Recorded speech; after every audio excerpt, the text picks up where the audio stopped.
Muling umuugong ang spekulasyon na posibleng bumalik sa Golden State Warriors si Kevin Durant para muling makatambal sina Stephen Curry at Draymond Green.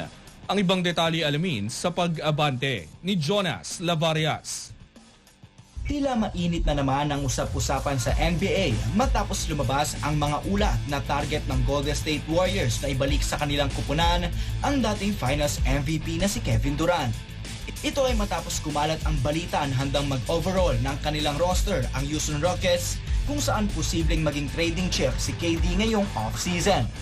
Ayon sa mga insider, bagamat bigo ang Warriors na makuha si Durant noong trade deadline, inaasahang magiging agresibo sila ngayong summer para makahanap ng bagong co-star na itatambal kay Stephen Curry. Kahit nag-veto si Durant para sana sa reunion noong nakaraang taon, nananatiling bukas ang pinto para sa pagbabalik ng isa sa pinakamahusay na scorer sa kasaysayan ng liga sa Bay Area.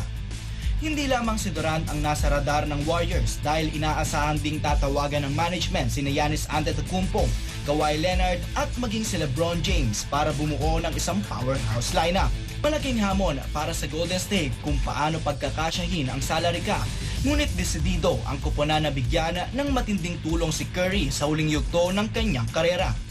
Kung matutuloy ang pagbabalik Bay City ni Durant, tiyak na muling yayanig ang buong liga sa pagbuo ng isang kupunan na may puwersa para muling makasungkit ng kampyonato at i-extend ang Warriors Dynasty. Ako, si Jonas Lavarias, Abante.